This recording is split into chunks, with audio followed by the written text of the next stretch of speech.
think we're live. Um, Isla Fishburn, welcome. Thank you very much for joining me today. It's lovely to have you on the show. Um, I'm going to wait for a couple of viewers and we can do a sound check before we kind of get started. But I will just give a little run through what we're going to be talking about. So, Isla, you're going to be talking to us about anyone listening, if you don't mind just popping in the comments and letting me know you can hear me okay, please, and then we'll get started. That'd be great. Thank you very much. So Isla, we're going to talk about not your conventional training and behavioural stuff, but more on the deeper soul connection type of things with dogs. And we'll be talking about some of the courses that you're doing. Brilliant. So people can hear us. I probably don't need to do an introduction because, you know, you're quite well known, but anybody that doesn't know who you are from Kachina Canine and you are a zoologist and you've got a master's in biology. You're a shamanic practitioner and you've worked with wolves for a number of years and you've obviously been working with dogs for a number of years as well. Have I missed anything there, Isla? Is there anything you want to add to that? Thank you for asking. And yeah, PhD in conservation biology, which took me onto a lot of the work that I do from an ecosystem perspective with dogs as well. Okay, thank you. I shouldn't have missed that one out. Isla, thanks. So lovely to have you here. We've had quite a lot of people interested, and you know, I think a lot of people are just really interested to hear what you've got to say and learn something. You know, to start thinking about their dogs in a different light. If it's okay, would you mind telling us a little bit about reflection and you know how would you describe owners and reflecting onto their dogs, please? Oh, what a beautiful question to start with. And welcome everyone that's joined. And I can see certainly there's a few names on there, people that I know. So welcome. Yeah, and I suppose in the I always have a curious mind, right? I'm constantly learning, exploring of how do we like improve the life for our dogs, improve the life for ourselves, improve the life for everything, for Earth. And there's it's all the way that I describe it is like a distortion. It's like a distortion, a need, a desire to almost like an intensity to fix something, to fix, like I'm seeing something that my dog is doing and it shouldn't be doing, or my dog is doing something that I don't think it should be doing.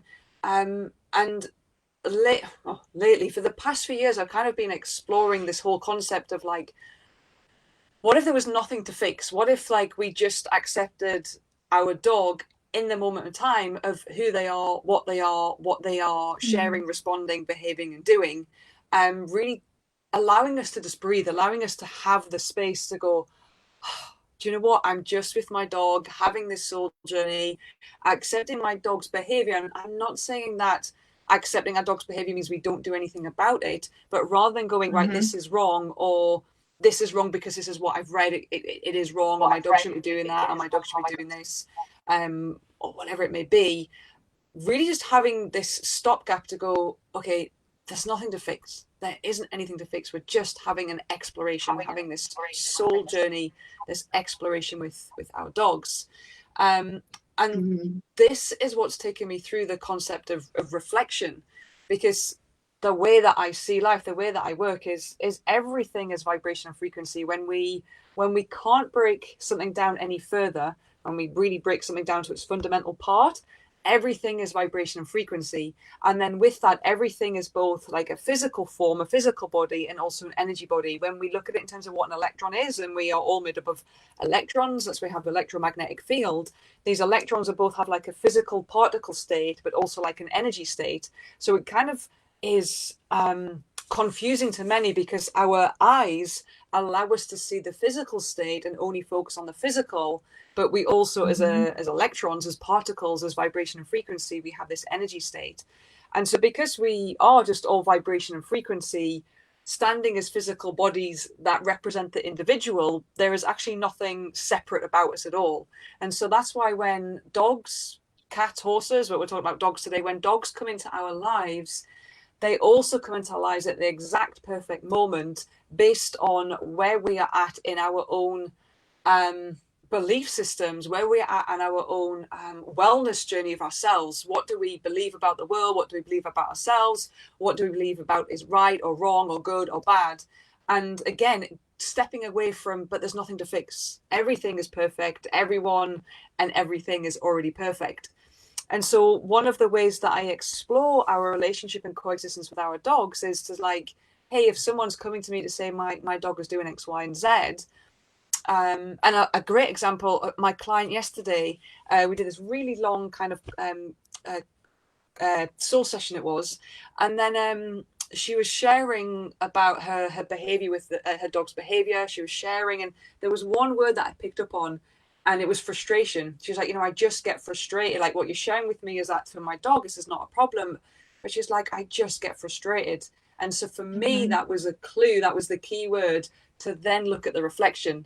What is your dog reflecting back at you? So where there is, I call it an emotional charge, where there is a charge from anything, whether it's a friend, a work colleague, a family member, our dogs or other animals that we coexist with, where there is this strong emotional charge, whether it is positive or negative, good or bad, take a moment to really pay attention to that emotional charge and take it Mm. inward to go, and what is this telling you about yourself? So as I spoke to this client, and I don't really say it so directly, but my exploration with her was, with this word frustration, can you see how your dog is showing up as this vibration and frequency to reflect back at you of what you hold about yourself? Like, where in yourself do you hold frustration? Why do you feel frustrated about yourself? What is this telling you about something that is to be healed? And so in the soul journeys that I do with dogs, and the soul part of what we all are is like the vibration and frequency, everything is, it's like when we are operating at a particular frequency, whether it is, wow, I'm so full of peace and beauty and blessings of this is me, and how amazing am I because everything is amazing, then other things will be attracted to that support it. But if we're Mm-hmm. in that place of, I'm a really bad person and I'm not good enough, or I'm not liked, or I need approval, or whatever it may be, that's a distortion, then things will Mm-hmm. also show up in our frequency to go like, hey, look at this. And so on the soul Mm. journeys that I do with dogs, they have their own very individual, very deep, sophisticated, like you can't even make it up, like work. But as a collective, their message always is, and we are here to show you how to be happy and how to heal. We are here to show you how to be happy and how to heal, and that comes in the Mm. reflection, or a dog is creating. And it can be in their behavior of like, oh, I love my dog so much, but oh, they drive me insane. Or I love my dog so much, Mm. but I expect them to be perfect. I love my dog so much, but I get really irritated. With those heavy charge, which come out as key words, take a moment Mm. from a place of just useful information, right? It's not a place of judgment or making ourselves feel bad. It's, oh, wow, how is my dog showing up as that soul being, that soul messenger, as a reflection back to our own soul, to be like, wow, I hold this in my body about myself. Where does that come from? And sometimes it's not even Mm. about where does it come from. Sometimes that's not even needed. It can just be, and now how do I heal from this? Now, how do I go, oh, I'm ready to recognize it and just to hand it back into the cosmos to be dissolved. Mm. That's really interesting. And I think that, well, certainly a lot of the clients that I work with, there's quite a lot of shame involved or embarrassment. If the dogs are behaving in a certain way that we don't like, people feel embarrassed, and then I think that that adds another layer into it as well. And something I try to say to people is like, well, who cares? Does Yes, it really yes, matter? Does it yes, really matter? Because it sort of perpetuates the problem, doesn't it? Not only have you got the absolutely. Yeah. frustration, but then you've got embarrassment, and then you've got shame, and it's just living. It's just like, vibrating around and getting worse, really, I suppose. So Yeah, and there's a it doesn't beautiful, matter, does it? absolutely, no, not at all. And that's really, for me, like, most people, most clients that come to me and they're like, okay, my dog is doing this. And I'm like, yeah, do you know what? This isn't about your dog right now. Like, and it's about layers, so Mm, we break it all down. But there's a teaching that I use, I say to my clients, I use myself, which is don't take anything personally.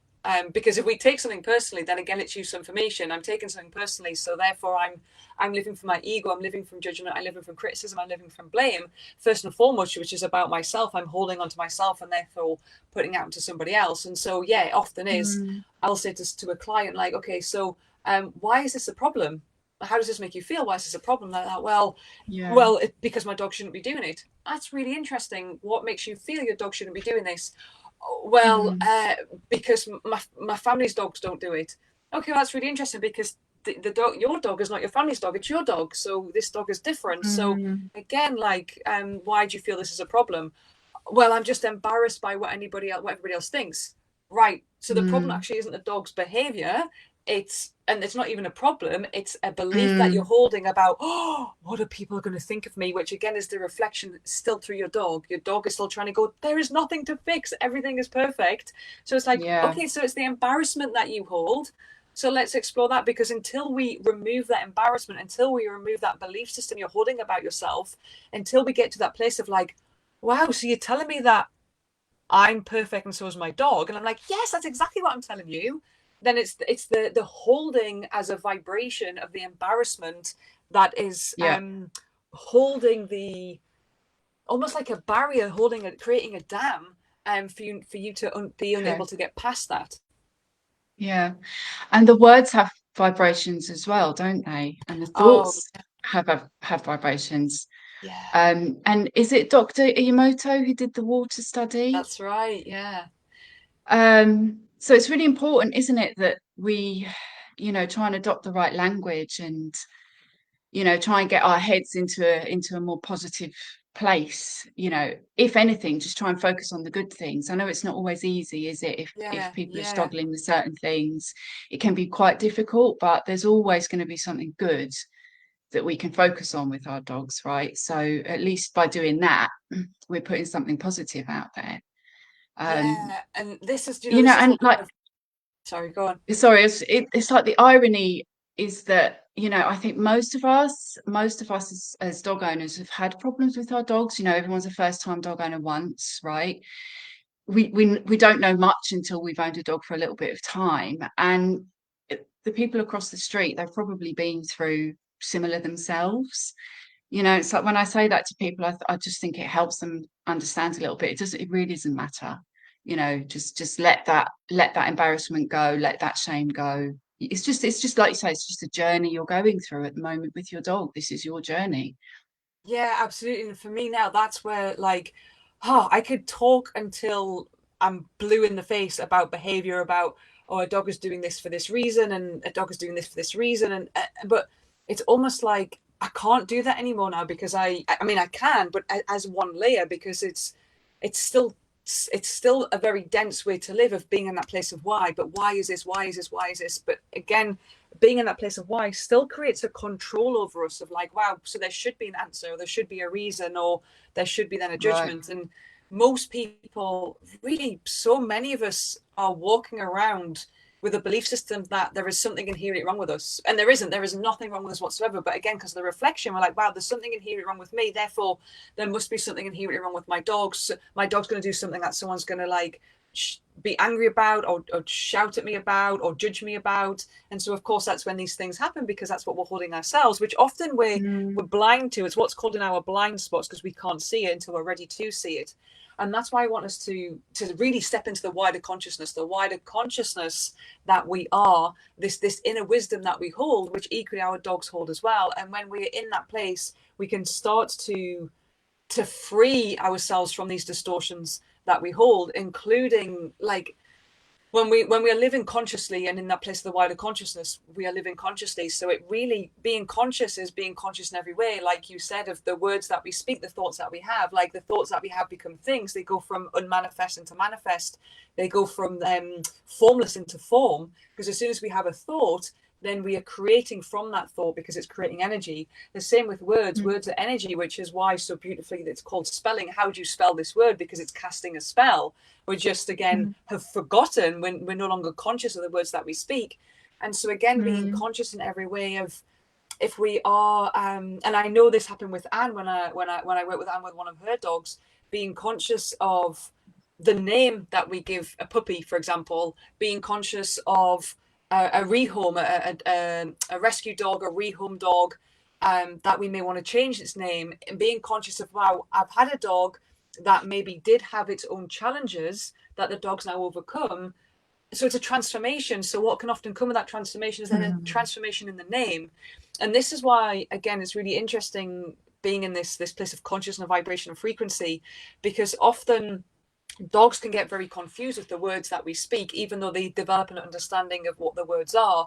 Because as a human, we can still have a labeling, a conditioning, or an expectation of a particular word. So it could be if we've had an argument with our husband, and then our husband goes off to work and it's like, oh, bye, sweetheart, I love you, have a good day. And we're like, yeah, I love you too. I'm still really mad at you though. So that's what we think. So sometimes, like, we're saying things to our dogs or having this expectation with our dogs with these words, but we're saying a word vocally, but thinking something else. And dogs have intellect. We all have intellect, but we all have intelligence, which taps into this wider consciousness. And so this is why, even for a lot of dogs, it's the need to be really conscious of the words that we speak. Yes, in the names that we give them, but also being very conscious of, are we speaking our truth? Are we speaking our truth when we say a word, and every word that we speak, or are we thinking about something else, or are we thinking something else as we're speaking the words? Because our dogs feel that. Our dogs live and respond from the heart. They don't live from here. They don't live from like, oh, I need this person to like me, or I need to have acceptance, or I need to make sure I'm not doing anything bad. They literally just living from the heart, which is why we love non-human animals so much. Is why we love our dogs, because they're honest, even if they do things that we don't like. It's, a child may say to a mother might say to the child, does mommy look nice in this green top?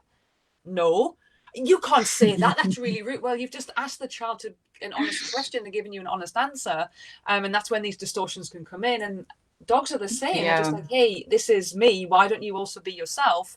And when you're not being yourself, well, I can see it. And so I'm, again, through that reflection, sharing that with you. So it's like, I always use this as an example because, like, bless him, our next door neighbor, literally just across this way, they've got she might even be 3 now, but anyway, a few years ago they got a puppy, and they named her Luna. And I'm always really curious. I love the exploration of I'm curious of why you picked this name for your dog, or hey, maybe the dog picked its name itself. And so for me, I'm like, oh, Luna, the ability for this dog to be very like holding, like feeling like a grandmother moon, filled with this wisdom. And all animals, I mean, we're all souls, so we all have wisdom. But this why, like, as she walks, you can see this, like, this literally being in the energy of like this grandmother moon. Or she could be a lunatic. Like, it's going to go one of the two ways. And she is just off the wall lunatic dog. And so but for me, it's always about having fun. So I'm very playful in the work that I do, the teachings that I give. But it is, being conscious of the words that we speak, the thoughts that we have, and just being really present. For me, that's what our dogs teach us. Our dogs teach us of how to be present, because they know no other way. They're not sure if they've had a bad experience and then they're out on a walk and they're like, wow, there's a dog over there that looks like a dog that kind of hurt me when I was really young. Then it's a cellular memory that the receptors are going, whoa, we're seeing this, and this is now telling your body from a memory. But they're not sitting at home going, oh, I remember when that person was really mean to me and they said those words, and what happens if I see that?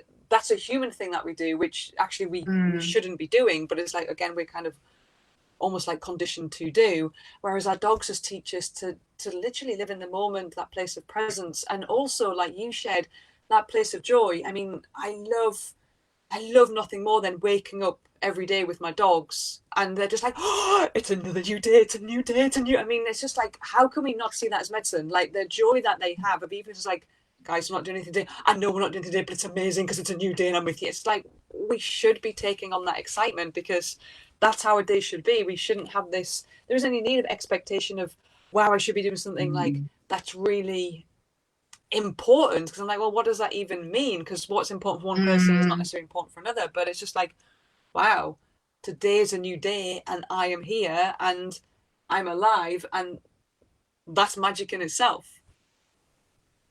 This is something that we just don't talk about when we.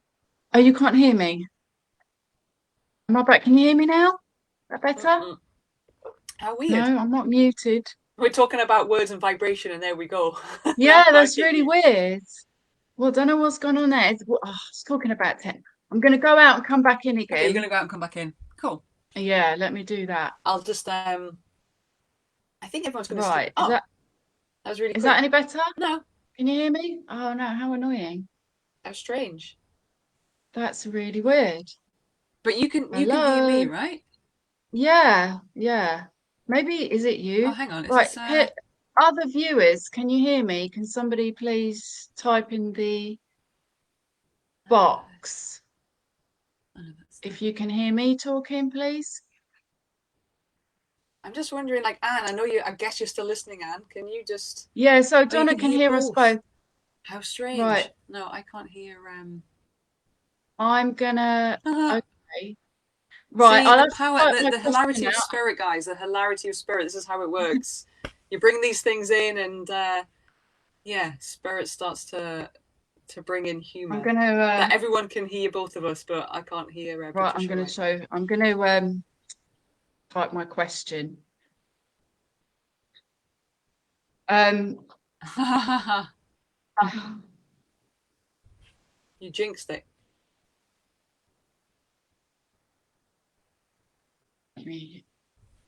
oh, I'm asking if you can tell us about soul connection. Don't know if you can read my lips, Yes, I but can. If we're gonna do it soul, this way. yeah.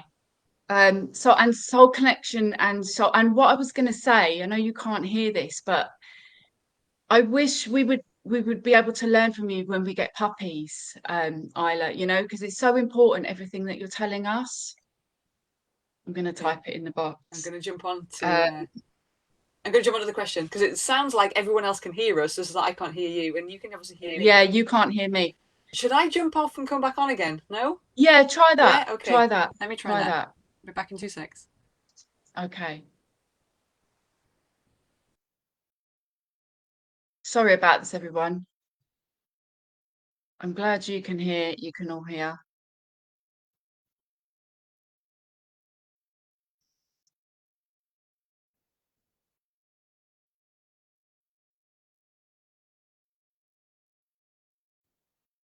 Okay, she's coming back in.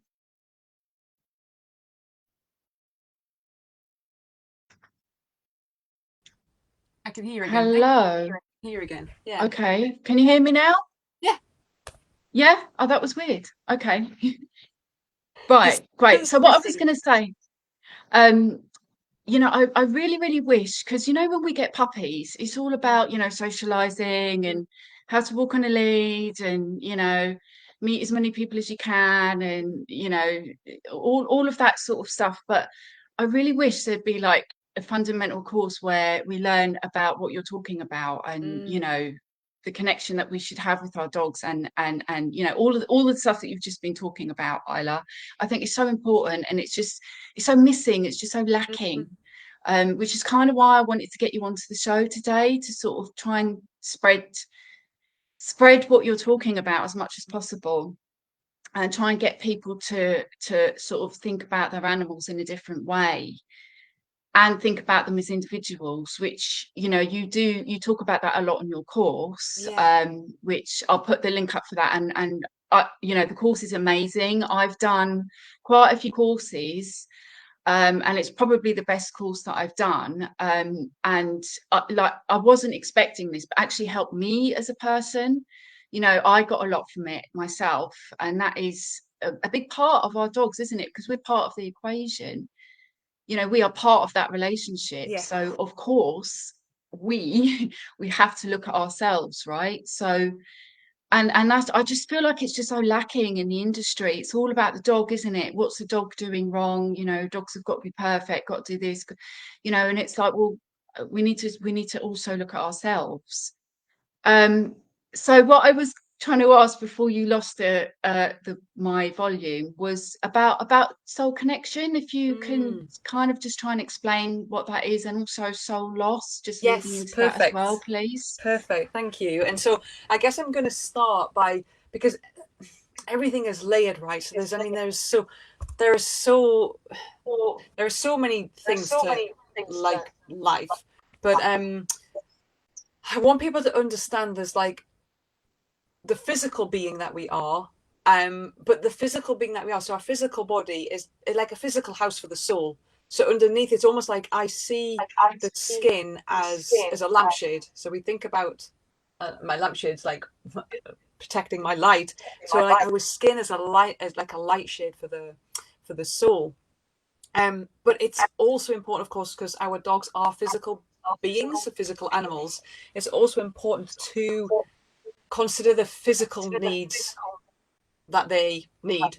And the way that I work is like it works with the wheel, which is why in my course I talk about the canine wellness wheel, because we have physical health, emotional health, mental health, and then in holistic settings we have like spiritual health as well. And so this is why for me holistic is it's holism, it's whole, it's the whole organism. Mm-hmm. And so we can look Mm-hmm. at the whole organism from the place of like me as a whole organism, you as a whole organism, our dog as a whole organism. But then as a whole organism, we then just become a mere particle, a mere like mitochondria within a mere organelle within a cell of the giant organism of the cosmos that we are then all a part of.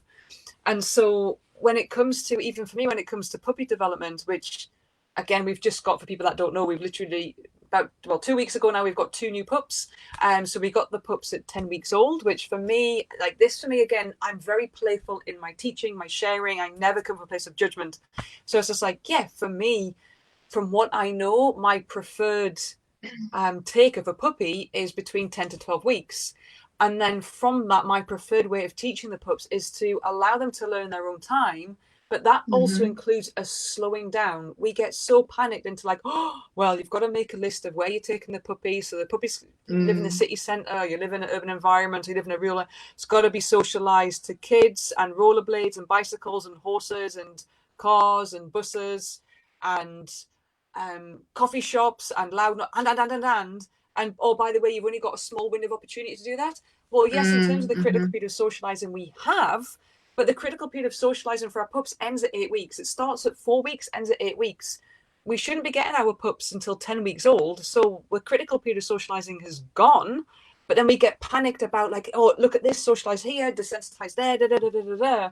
And there's two things. In reality, we can know, of course, teaching, training, obedience, if we want to put that in, then that supports a dog to set up better in life. But the reality is, regardless of, I mean, I meet so many clients that again are almost embarrassed because they're like, oh, I did everything, I did all the training, like I've had, I'm an experienced dog guardian, I've done all the training, and wow, this dog is still like, the dog is reactive, or the dog is this, or the dog is that. So it's like, yes, by doing those things it can help the dog, but there isn't any guarantee that that's going to make the dog a well-rounded individual, because we imagine like the dog's got the book and gone, oh, that's what I'm supposed to be, oh right, sorry, I didn't know. And also as a behaviorist, right, it's, I'll say to people, although yeah, I can talk about, oh, okay, the dog is doing this for this reason, as a behaviorist, it's still just an educated guess. What I'm doing is just still, it's a guess. It's a very well educated one, but I'm still guessing.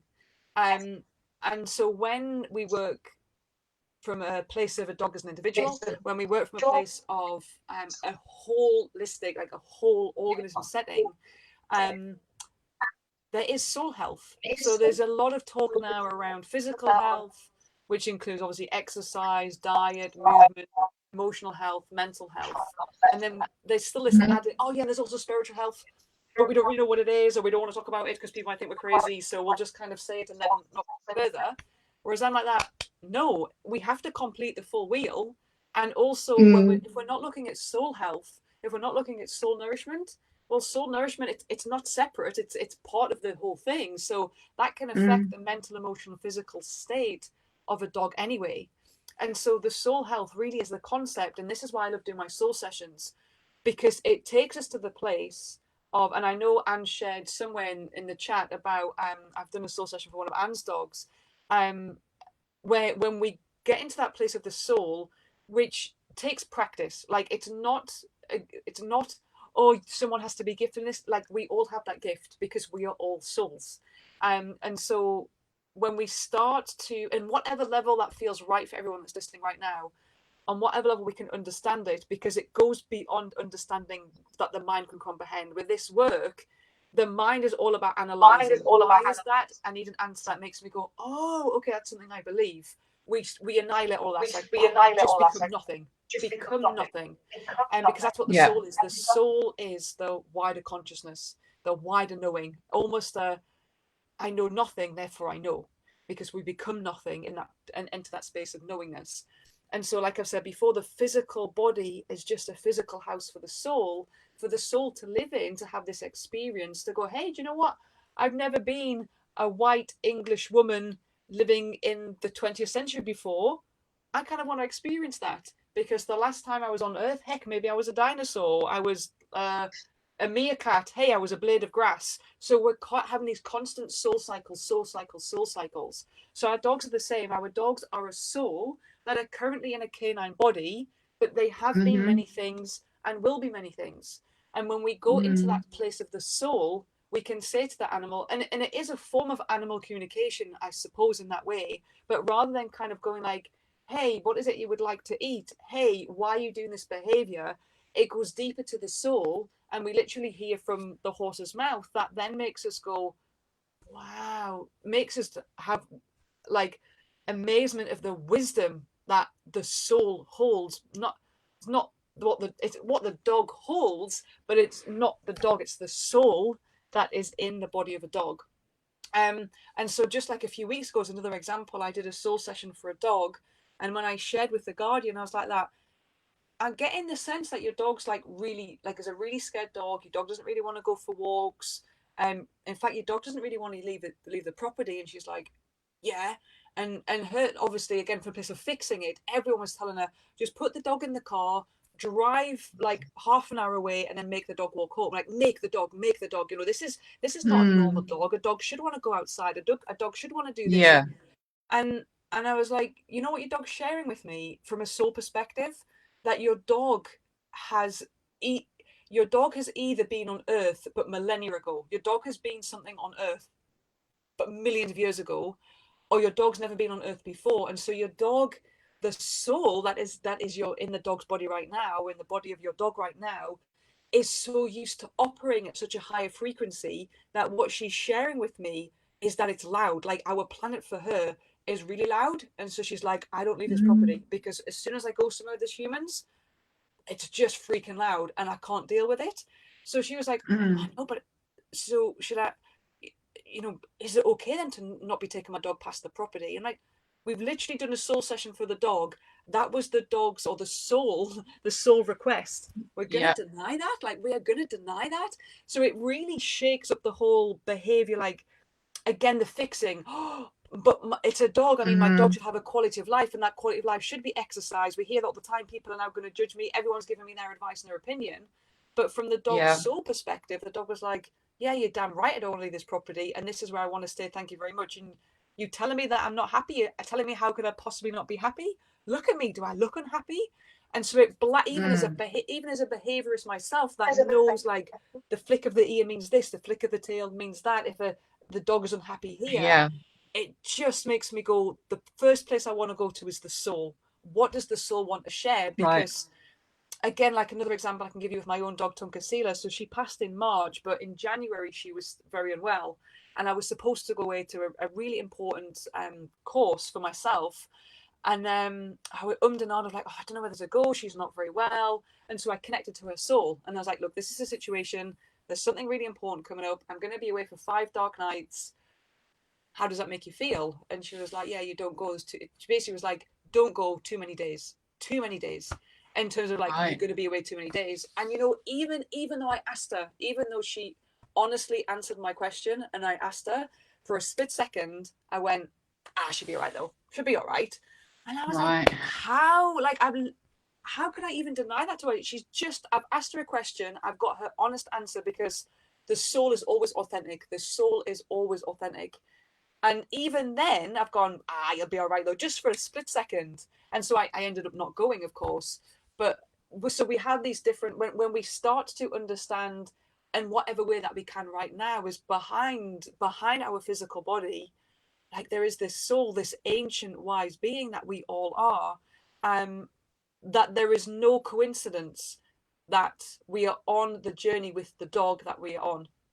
Because from a soul Mm-hmm. perspective, we have had a soul agreement, we have had a soul contract, a soul agreement to basically, when we were kind of in spirit before we became in the body as a soul, we kind of almost like got a bit of a blueprint almost, or guidance, and we're like, do you know what, yeah, I'll see you on that date. I'll be the human this time and you'll be the dog, and we'll have this experience together. So there's no coincidence, even when it's just like, wow, I didn't even want this dog, or I wasn't ready for a dog, or I Mm. chose this dog. There's, irrespective of that, there is an absolute soul agreement that we have to go. Our physical body didn't have a choice because our souls already agreed. And it is always about healing. Like non-human animals, in their own way. It's different for wild animals, but animals that coexist with us, like in our home, Mm-hmm. in a domestic setting, their agreement, it's not a sacrifice, but it's like they are always considering us. They are always considering us to go, hey, we already know how to be happy and to heal ourselves. You have forgotten this, so we are here to show you again how to be happy and how to heal. And so when we start to look at the soul part that we are, we can then start to have a look of like, okay, well, how is this affecting the emotional health and emotional nourishment, the mental nourishment, the physical nourishment of our dogs? And by looking at the soul. And so we have soul malnourishment in lots of different ways. And we can have it through like energy losses, energy leaks, energy entities kind of getting stuck and held within the body. It can come through as past life experiences, that the animal is still kind of like, wow, this was me in a past life, and even though this is me now, my past life experience is still kind of like on me. So all these Mm-hmm. different things. And so one of them is then also a soul loss, which really is, as we are full soul in this physical body, in this physical house, experiences can happen. And so it's basically a trauma, and it doesn't have to be. So when we think of trauma, it can be, wow, a dog was beaten, a dog was left abandoned, a dog was in a car accident. It can be a trauma as big as that, but it can be, again, the words that we speak. The dog's like, yo, you're really stupid, I don't like you. People, even when people say in jest like, oh, you little shit, I'm like, haha, it's not really Mm-hmm. funny, because again, it holds a vibration. Mm-hmm. So sometimes, and again, if it's prolonged, if it's constantly being chastised, or hey, this is my house, but that is where you sleep. You don't sleep anywhere else. So the only freedom you get is on my say, because it's just constant. It's like being in an abusive relationship, and that can Mm-hmm. cause soul loss. And so the concept of soul loss in modern day psychology, it would be classed as dissociation, particularly for like a human. There is like a forgetfulness of the event. There's a forgetfulness of like, God, I feel like numb down this side. Or if, where there was physical impact, for example, it's like, wow, I kind of have this almost dismemberment almost, but it's classed as dissociation. But in more like shamanic terms, and in shamanic practice terms, it's classed as a soul loss. And so that the physical body doesn't feel the full impact, or because the physical body needs to have an element of safety now, of like, wow, I'm in this state and I can't get away from it, or there was a huge trauma, part of the soul just goes, so that you don't feel the full impact, just part of the soul will leave. And so that's why it's classed as a soul Right. loss. But when a soul loss Okay. happens, the animal is incomplete. So you do what's called a soul retrieval. So you kind of go, you are in an altered state of consciousness, and you are just working in this way, in this soul way, this spiritual way, to be like, okay, no, I can now see the soul part. Let's bring it back. And some dogs aren't ready for it. Some dogs are like, I'm I'm not ready for it, or they will have the soul loss. Sorry, they will have the soul retrieval. But again, it really is about stepping into this place of nothingness, because we get so obsessed with fixing, fixing, fixing, fixing, that when Mm-hmm. we hear Mm-hmm. something new, and it can be anything, whether someone for the first time hears about flower essences, or hears about essential oils, or hears about homeopathy, or hears about acupuncture, or hears about a training harness, whatever it may be, that's the answer. That's the answer that's going to fix my dog. But none of this about fixing, Mm-hmm. because I'm like, hey, there's nothing. What if there's nothing to fix in the first place? We are just having this exploration of growth between us as a human and now a dog, different animal, a different species. And with a soul retrieval, whilst there can be huge differences, I mean, almost like overnight or in a couple of days, there can be a marked difference in the dog. It isn't necessarily the case. It's just it's needed, but the dog is who the dog is always going to be. And so I always remember I've done a fair few soul retrievals now for different dogs, and I've done a soul retrieval with Tunkasila, and for two reasons. Firstly, from when she actually did have trauma, so I explored if she needed a soul retrieval from a trauma, and then the other one she needed was from a trauma, but from an operation. So one was from leading to her reactivity. So she was a reactive dog, which for me is a dog that is simply expressing, hey, I'm struggling to cope right now. I'm struggling to cope at this moment in time. It's not that they're a nasty, mean, aggressive, bad dog. Like, nothing is bad. It's just like, okay, how do we explore this behavior? And what I kind of forgot, again, because I was in the place of the ego, when I first learned how to do soul retrievals, did a soul retrieval for Tunkasila, and I was like, oh, well, she's still reactive. Like, did I not do it right? Did I do it wrong? Is something missing? Like, in my make-believe, like, romantic world of I've done a soul retrieval, I'll do this soul retrieval and I will take away. I mean, whose right is it to take anything away from anybody? I will take away her reactivity, because to have this reactivity is so stressful for her, which it is. It's not like, who am I? Like, who am I to take anything away from anybody? But that was my ego, right? Oh, I will fix her.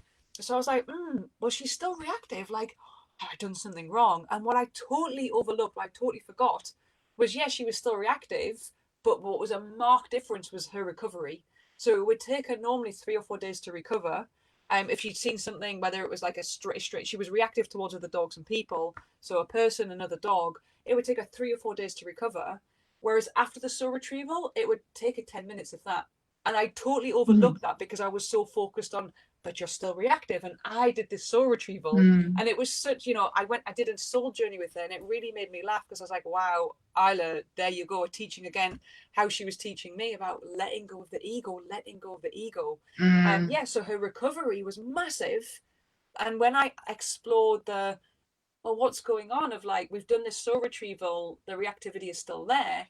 The only way she could describe it to me was like, well, yes, because you did the soul retrieval, which has helped me with my recovery, but I'm in a physical body. My soul is in a physical body that is a biochemical factory, and my body, as a biological being, as a biochemical factory, has created these chemicals that will be created when I am close to something that makes my body react. And I'm like, oh, that makes so much sense. So that's why we're just on this constant exploration. And that's why it's even, I'll always laugh now when a client gets in touch with me from a behavioral perspective, because I'm like, yeah, I know that's what you're calling me for, but like, before we even get there, let's look at fixing, let's look at soul, let's look at reflection, let's look at, like, why do you believe you are the guru that should take something away that might not necessarily be needed to take away? Because also from a soul perspective, the animal is also having their own soul journey. So people will be like, oh, I feel really, people's almost like, oh, do you know what, like, I gave my dog a vaccine and now my dog's got like vaccine related autoimmune issues, or I gave my dog this because I didn't know any what, and then, oh, I've caused it, I feel so bad. But it's not all on you, because your dog is a soul that also agreed to have this experience with you. And I always find that so important to say to the guardian, this is not all on you, because again, you weren't privy to information, but also your dog is a soul as well. You are a soul, but so is your dog. So your dog also agreed to have this experience with you, even if it means it is going to affect the dog's life whilst you're together, even if it means it's going to knock months, days, or years off your dog's life. Your dog also agreed to have this as the soul, because from a soul perspective, the soul knows, I'm never going to be destroyed. I'm just going to come back as something else. And I'm going to come back again. I'm going to come back as something else. So there's almost again a release of going, wow, I'm not going to be this physical body forever, but almost like the excitement of like, but what have I been, and what am I going to be, and what adventures am I going to have together? And so that's why we then can have reincarnation. So that's why the beauty, the sadness of our dogs not living for as long as we do is incredibly sad. Yet the beauty is that we can sometimes see them again in the same lifetime, because they will come back as another dog. Not always, it doesn't happen all the time, but it is something that, again, if that's our soul exploration to experience and to have, then that is something that will also happen.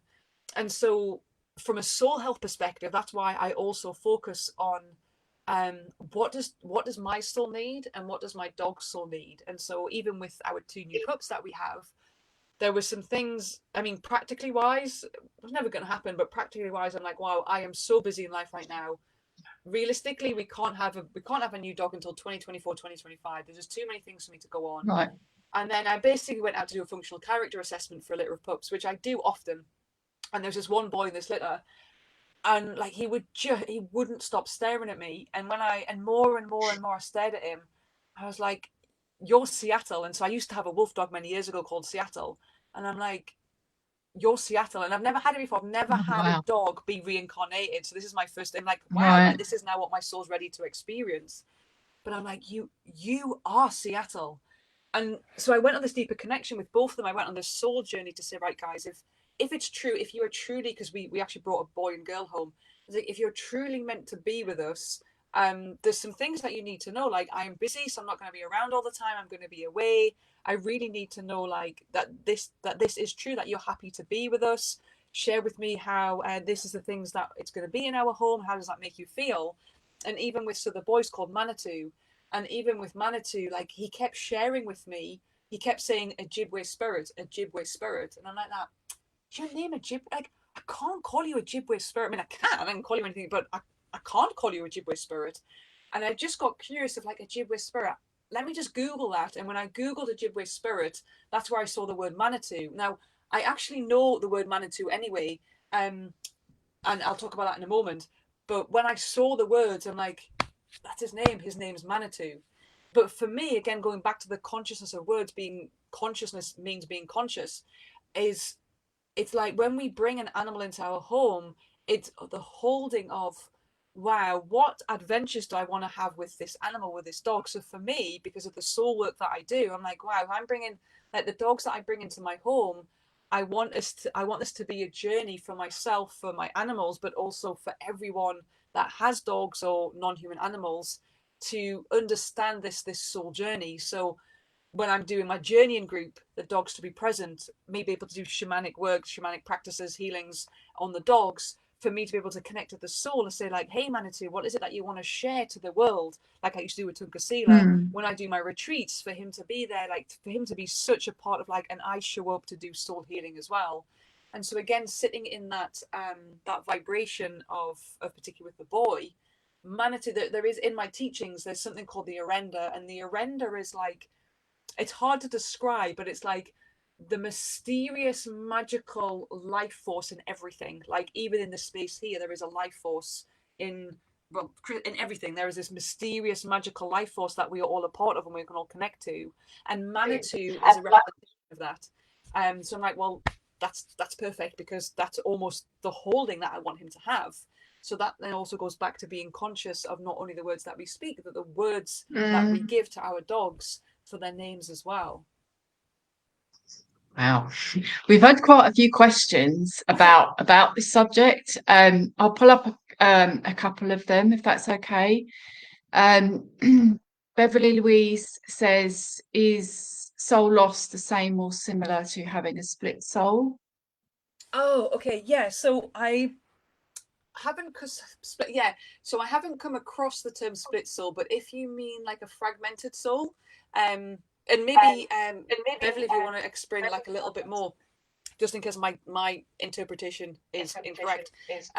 But a split soul, if it's the same as a fragmented soul, then yeah, it basically means the soul is not whole, and so the soul not being whole is, yes, a soul loss has happened, and so a soul retrieval is needed. But again, people love the romance, the idea, again, because it can be new. Oh, this is exactly what my dog needs, and this will fix the problem. So I'm really much about, okay, let's explore this journey we're having with our dogs as a reflection to what it is we learn about ourselves, knowing that the dog is also on a soul journey, so it could be something that the dog is supposed to be carrying, but then also going, yeah, and let's also do a soul retrieval to see what happens. And it's really interesting because I've done soul work, I've done soul retrievals now for dogs, cats, and horses.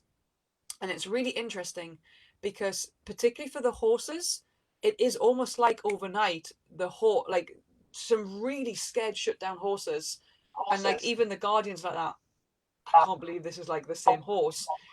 And it's yet for dogs, even though you do a soul retrieval, you do often see changes, and sometimes you don't, because it's not our place to be fixing in that way.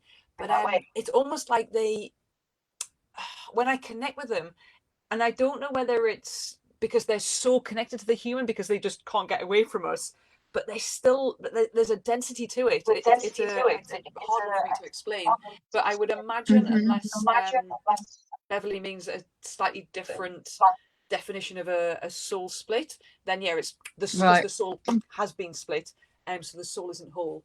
Um, and then again, it is sometimes when you do these soul retrievals, there is a bit of negotiating. So normally with animals, non-human animals, I find that they're like, "Hey, you found me, I'm here, let's go."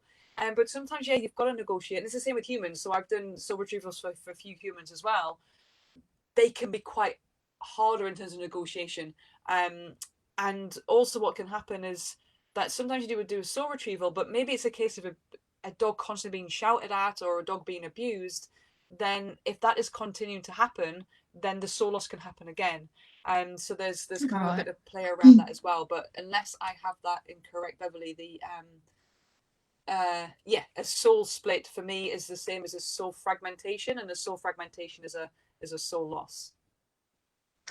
So if we wanted to try to explore this ourselves, Isla, is there anything that you can advise? I mean, I know you've got a lot of this on your course. I know that you explore this in the wellness wheel, but is there anything that you can, any advice that you can give people now that to sort of get them started with trying to, create a better connection with their dogs and maybe, getting out of their heads a bit more and getting more into just the feeling of things and just experiencing? Is there anything sort of practical that you can give people Yeah. to think about, you know, Yeah, and I and love that. Sorry. obviously your course will go into it a Yeah, lot more, thank but you. And I love that you've asked that question because you said such a beautiful word there of getting out of heads and feeling it. So our life, and this is what's hard for humans, and I do talk about this in my course, but Einstein and indigenous cultures say it similarly as well. But Einstein has a beautiful phrase of the rational mind is a powerful servant, and the intuitive mind is sorry. The rational mind is a fearful servant, and the intuitive mind is a sacred gift. And we live in a society that's forgotten the mm, sacred gift, but honors the servant. And because of course the mind is powerful, but the mind for most humans has kind of governed us. The mind has kind of taken this mind control from a mhm, place of we walk a distorted life. We walk from a place of distortion and we can't even see it. And so another teaching that mm, I had, which I love and I really honor and remember, is um, there is an old ancient saying as well of the longest and hardest journey we'll ever go on is the distance from here to here. Because mm, all all non-human animals are living here, and that's where they want us to be. They're like, come on, just see yourself, be from your heart, because this is where the soul resides. And so for me, it is about, hey, just not giving yourself a hard time, like laughing at yourself, laughing at the, oh my goodness, like I am so up in my head, or I have all these thoughts, because mm, as a human, it's not a um it's it's a lifelong journey. So the things in my deeper courses, in this work that I talk about, everything that I talk about, I have done and I continue to do myself, because it is kind of mhm, a dance that you're just kind of perfecting and perfecting and perfecting and perfecting. So yeah, to begin with, it's like, whoa, oh my goodness, I have like a gazillion thoughts a day, or God, I can't stop thinking about this. And just catching it and smiling, like not even questioning, mm, not analyzing it, just smiling and practicing practicing feeling. So this work is very much, I'll say to my clients, I might ask them a question and they're like, oh, and I'm like, okay, I asked you to feel it. And they're like, oh, damn it. mm, Yeah. And even with one, when I was doing this work and with one of my own mm, coaches, and he asked me the same question. He was like, okay, how, like, feel into this, how does this make you feel? And I was like, oh. And he was like, I just asked you how it made you feel. I'm like, yeah, I'm thinking about it. And he's like, yeah, exactly. No thoughts. And I'm like, oh, yeah. So it really yeah, is when we drop into that place of feeling, feeling. And it's going to sound, what's hilarious is then how quickly your ego, your brain will tell you like, oh, you're just crazy, well, you're stupid, people are going to laugh at you, this is, I feel really silly. Yeah. Doesn't matter, forget all of that and practice trust. So I think for me, the biggest, doing this work myself and continue this work myself, is just like, and you know, I can't even question anymore, I just trust. I cannot question anymore, I just trust. Because when we are in the wider consciousness, we are but a particle. We're like, it's like we are swimming, it's like we're swimming in a star system. So I can't even question, I can't be like that. Hang on, I just did a soul session. The dogs just told me, like the one just yesterday, it's like the dogs just told me that it's struggling to be a dog because it was an armadillo in its past life. Like, how crazy does that sound? But then when when I started speaking to the guardian, I'm like, okay, so your dog likes to be in places that is like almost like underground. Like, think of an earthworm. I can really smell the dark, moist mud. Likes to be in dark spaces, very small. As soon as it's in a wide open space, it's really freaking out. It's kind of freaking out because it hasn't got its armadillo shield. There was all host of other things that came through as well. But when you're accessing the wider consciousness, you're just like, but I just trust. And so the way that we can start this is by just going, wow, I become nothing. So it's like, okay, I'm in this physical body, but I'm just like in shamanic terms, and as a shamanic practitioner, you become what's called the hollow bone. So I'm just a straw. I'm nothing. It's just like, I don't have any bones. I have muscle. I'm nothingness. I'm just nothingness. And therefore, to become nothingness, I actually can connect and become part of the wider consciousness and intelligence of life by feeling. I'm now feeling where they can be like, wow, I'm getting a pain in my knee. I've never been, wow, I'm getting a pain in my shoulder. I'm like, oh, I'm starting to see a symbol. I'm starting to smell or taste. It can be anything and everything. And the more that we practice, the more wide and wild and vivid and crazy it becomes. But it's because we're accessing the conscious of life, and that will interpret itself. It's almost like decoding. So if someone's sending like a Morse code, it's like, I don't know what that Morse code is saying, but it gets interpreted. And so spirit and wider consciousness will interpret the vibration that we are part of, because then it's like, I am nothingness, I'm just a particle in the giant organism of the cosmos. And so then you can start to, with that, just connect with your dog, just sit in that space with your dog and be playful with whatever it is, just asking a question of, it could be, is my dog happy? Does my dog blame me? Which actually dogs do, non-human animals do not know what the ego is. They do not exist from blame or judgment, and neither does our soul. That's the beauty. When we go into that felt sense, when we drop into our body and drop into our heart and be like, wow, I'm asking my heart now, I'm asking my soul now. They do it again. It's like ego, like spirit is just like, what, like the human ego, like the humans have created this thing. So it can be, again, in the practice, and then just trusting of like that. My dog just gave me a number, like, what's all that about? My dog just gave me a name, what's all that about? And this isn't going to the soul journey. Like, I work with a client who's, the dog's having a really hard time, and of course, how do we fix it? How do we get this dog to like people? How do we get the dog to like its life and its world? And again, in the soul session, which was multi-layered, so I did a few soul sessions, the dog was like, in a past life, and it wasn't its last past life, it was like a previous past life. It was like, I was a lord in my galaxy, in my realm. I was this lord that had a choice. I had a choice to share my riches and my wealth with my community, or I had a choice to be greedy and keep it to myself, and I kept it to myself. And so now I come as a dog in this life, having had this bad start, having had these experiences of like, now I will dictate to you, now I will punish you, now I will take everything away from you. And he's like, yeah, that's, I mean, we would call it karma, and that's exactly what it is. It's a karmic pattern. So he was like, yeah, and that was because in a past life, that was the choice. I had these choices, and now I'm getting to know what it feels like to have, I had riches, now I have nothing. So again, it's like, who are we to try and take something away that the dog is also supposed to be having on a soul journey? So for me, it is practice, definitely a felt sense. Feel, how does it, remind yourself, almost like a mantra. Oh, hang on, I'm stuck back up into my head. No, feel, how does this make me feel? How does this make me feel? Then sitting, being, just holding that connection with your dog of what I mean, to, in order of like, you have to have the teaching and the practice to do a soul retrieval, so you can't just do a soul retrieval. But what can happen, spontaneous soul retrievals can happen. So if we do build that power, then it could be like, wow, something's just different in my dog, and I don't even know what. Sometimes, yeah, a spontaneous soul retrieval can happen without you knowing.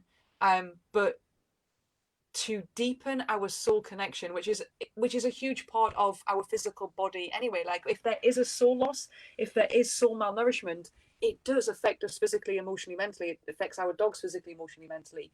So as we build Hmm. our soul health and soul strength, and that connection with our dogs through, as I say, practice, felt sense, being in the body, being in the heart, and trusting. It really is, this is Mm. weird, but I'm just going to trust. And it is, it's a teaching, because once we trust, then exactly how we start this conversation, once we trust, is like that.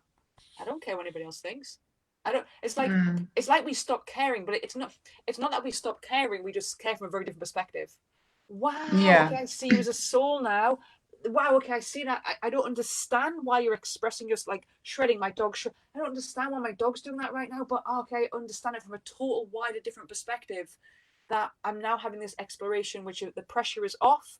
I am neutral because I'm also looking at, if it's not neutral, if it's creating this charge within us, then that is a message for self about what we are to heal from.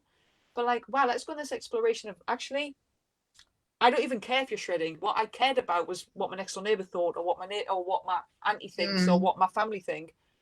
Son, if you want to shred, you shred. It's just paper. Who cares? Oh, you can't shred that, but I understand now that for whatever reason you need to shred. So here, shred this Yeah. instead, or even going deeper.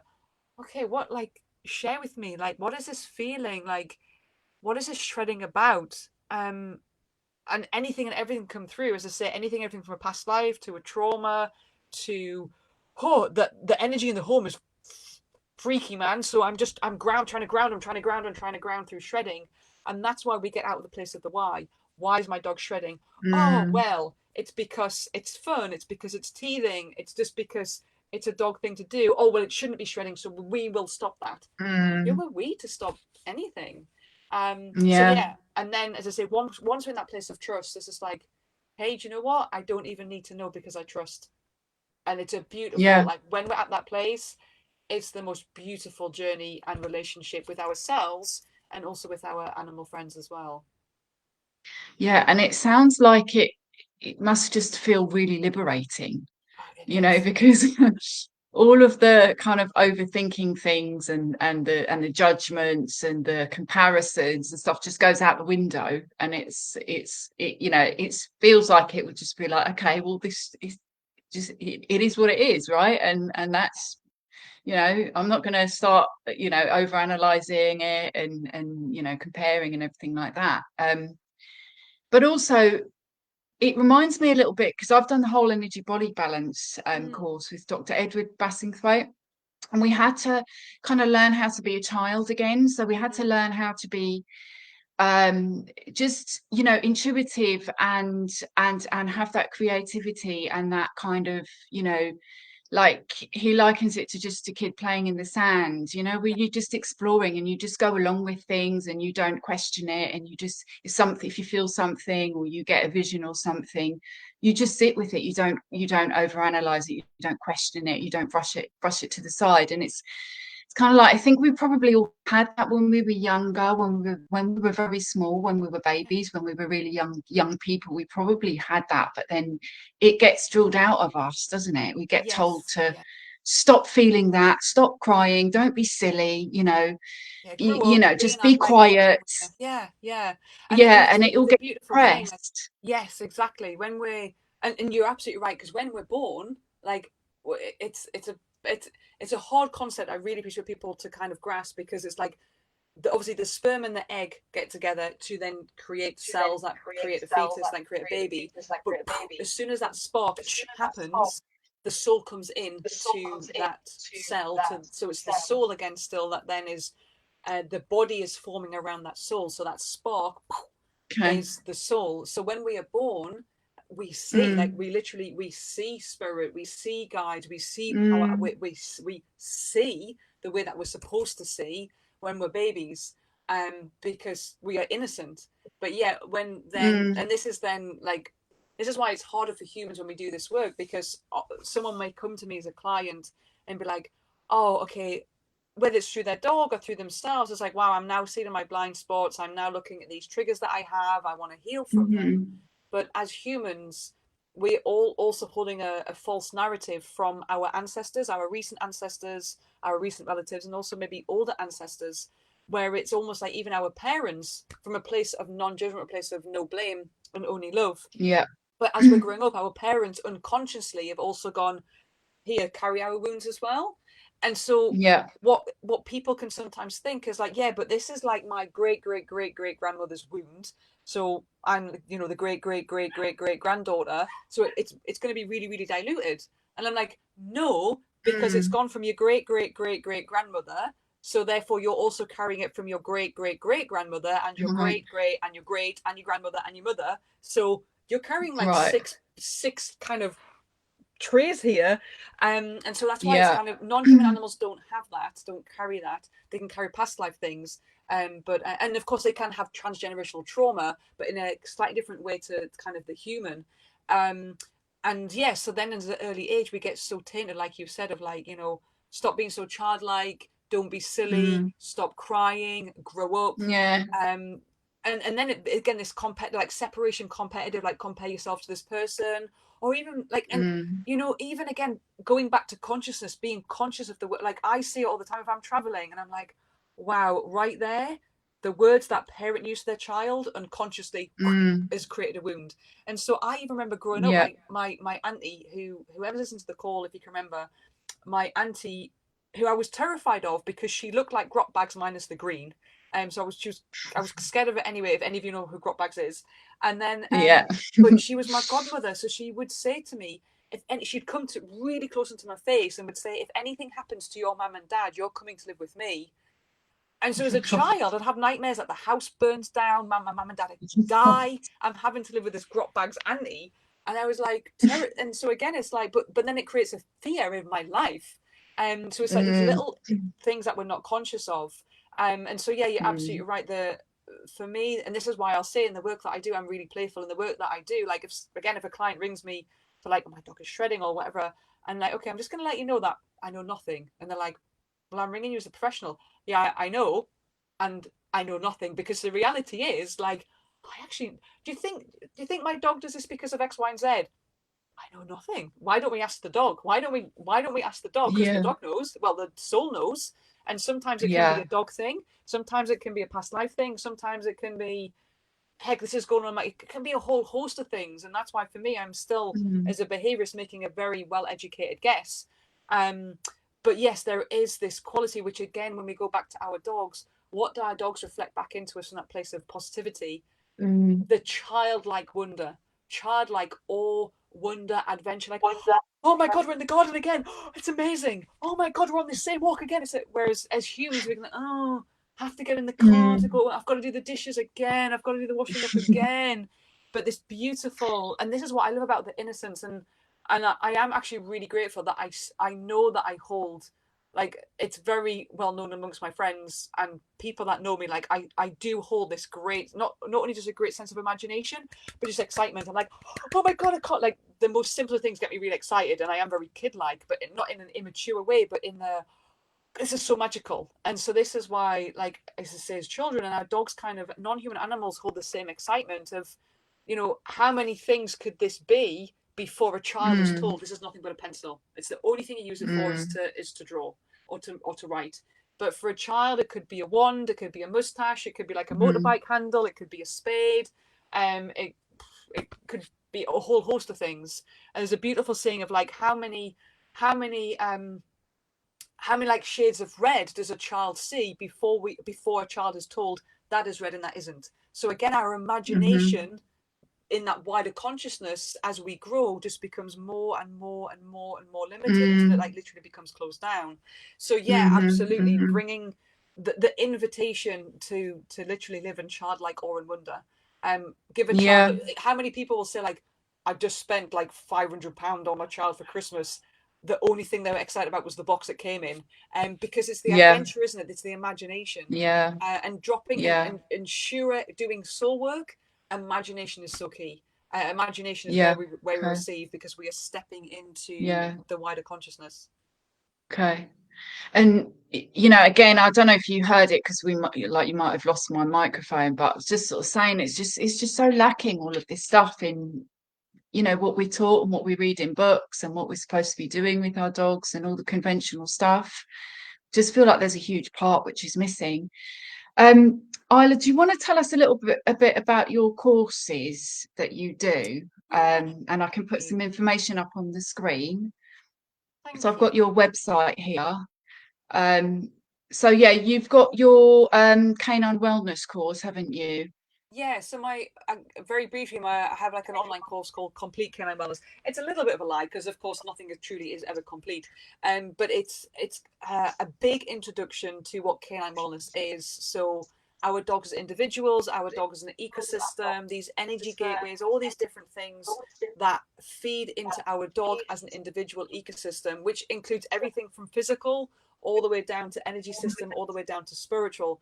Now, what I will say with the spiritual side of things is when I'm doing my soul and spiritual teachings, I prefer to do them live, like in this way, or in a separate group. So I have a separate course called Sacred Creator, rather than it kind of be, hey, here's an online course where it's a recording. Because the spiritual side of life, that we are, and the soul that we are, for me, it's sacred. So it never feels right for me. And this is just this Mhm. is from my perspective. Doesn't matter what anybody else does, it's just simply from my perspective. For me, it doesn't feel right. So if I'm whenever I'm doing talk about the spiritual side of things or soul side of things, the Canine Wellness course talks about it and gives some little exercises to explore. But to go deeper into Yeah. it, I much prefer to do it as a live thing, just to honor Yeah. the sacred that it is, which is why then Yeah. I have another course called Sacred Creator. So the Sacred Creator side is it's not necessarily exploring the soul of your dog, but it's exploring your own soul, getting Okay.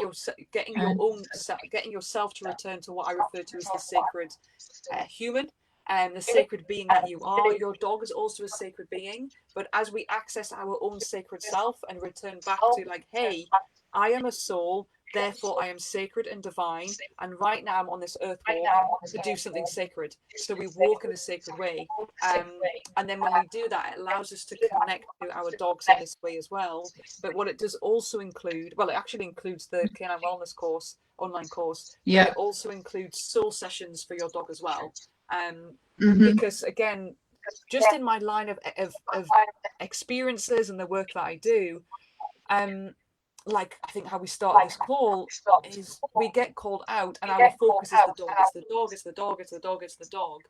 But again, there's no separation. There is no separation. So um, now, well, for a while, what I've been exploring is the human.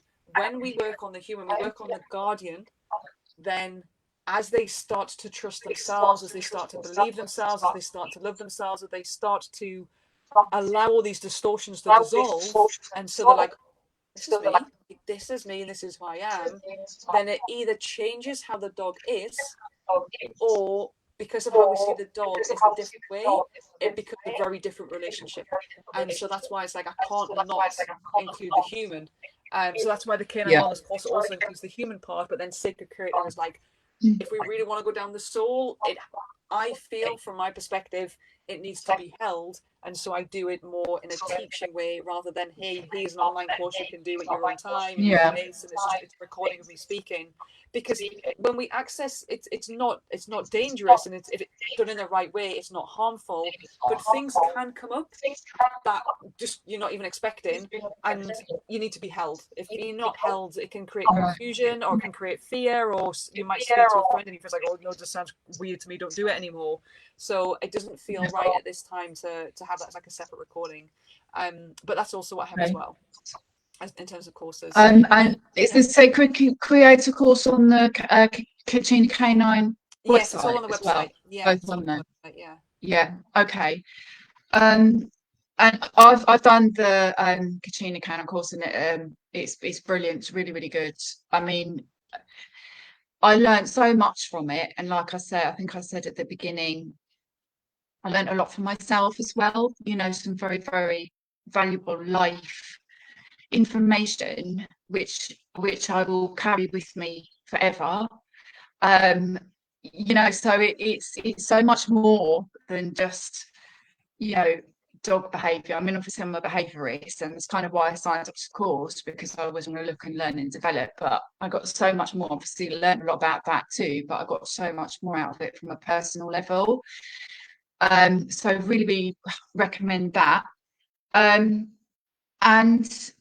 we'll finish up soon, Isla, but I would just like to ask, are there any books? I know you recommend a lot of books on your course, and I have started reading some of them, but are there any books that you would like to recommend people to read today? Yeah, so many. Yeah. So anything, yeah, in this kind, yeah, the soul work, anything by Sandra Ingerman. So Okay. Sandra Ingerman, Ingerman.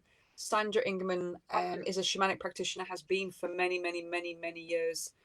She has many, many books out. So anything by her. Also Alberto Velodo, I follow him an awful lot. And he has just Okay. got. It's actually for anyone that is considering doing Sacred Creator, you will get a welcome pack, and in that welcome pack you will get a book. And this year's book is going to be called The Wisdom Wheel. So it's Alberto Velodo's brand new book, but that is called The Wisdom Wheel. So that's a good one. Okay. There is also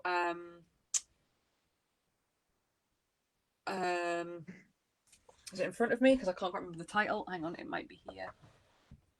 Is this the right one? Yeah, so by Saran Gerel, Riding Wind Horses. So this is a Mongolian shamanism. Riding Okay. Wind by San Gerel. Yeah. There's a book, again, I'm going to pick this one because it's right in front of me, by Nicole Redvers. And this is more about science, so it's more like about biology, but it's called The Science of the Sacred, which kind of blends science and indigenous wisdom together. But that's a nice one. That sounds really interesting. Yeah, it is a good one. And then you know what I actually love? It's like a psychology book, because again it's right in front of me. It's a book called The Book You Wish Your Parents Had Read and Your Children Will Be Glad That You Did. But what I will say is it can also be called The Book You Wish the book you wish your parents had read and your dog will be glad that you did, because there's Right. so much. It doesn't apply to the entire book, doesn't apply to our dogs, but there's so many in the book, there's so much in the book where she writes child, you literally can cross out child and put dog, because of course Right. the way that we are raised and the belief systems that are put into us and what we feel is therefore right and wrong or good or bad, we actually put onto our dog. And so it's a nice way to look at those reflections again. And there's some actually exercises in there that can help us with our dogs as well. Oh my goodness! And then I'm like, oh, books, because I have so many, and a lot of my shamanic ones are downstairs. But yeah, they're good. They're good ones to get started. I read the energy prescription. I can't remember who wrote it, Oh yeah, but it's one that you recommended. yeah, the energy And they prescription, talk and about there's I enjoyed yeah. that book. Oh my goodness, see, the name is on the tip of my tongue. Yeah, the energy prescription one is a really good one. Is that Connie Gord? I can't even remember now. Connie. Oh, it's on the shelf over there. Yeah, Let me but just that go is a and get good it. one. And then Let me just go and get that. yeah, there's an energy medicine one that I recommend as well, and I can't even remember. I can't remember what that one's called. Yeah, Constance Scrooge. Yeah, that's the one. Oh, Constance. Sorry. Yeah. Constance. Yeah, Connie, because she calls herself Connie. Yeah. Oh, right. Okay. Good one. Yeah, and Yeah, that's good, because that's got a lot of exercises to do in there in yeah, terms that one of is good. The like biology belief, breathing. that's a good one. And Okay. and the one by Richard Gerber. Why I can't remember the name of it. I'm looking at but his book's not on my bookshelf. Richard Gerber. It might be vibrational healing. I can't quite remember. But all those ones are, but it's always, the thing is, the beauty of this really is, like, we all have it. We all have this inner wisdom. We already know it. So it's remembering. So again, these books are great, and I mean, I love books, but it's almost again the conditioning of learn, absorb in the brain. Our even by having this conversation, it's just like it opens up something, because our body knows now. So we have it's like our body is a map. It's like the map of the stars. Our body already holds this information. It holds this wisdom in our DNA, and so does our soul. And so that gets to be like, yeah, I'm going to read to have this curiosity, but in a way of not trying to memorize or learn or revise, because if we are trying to do this work but by revising, then we're still in our brain, we're still in our head, and we need to get into the heart, into the body.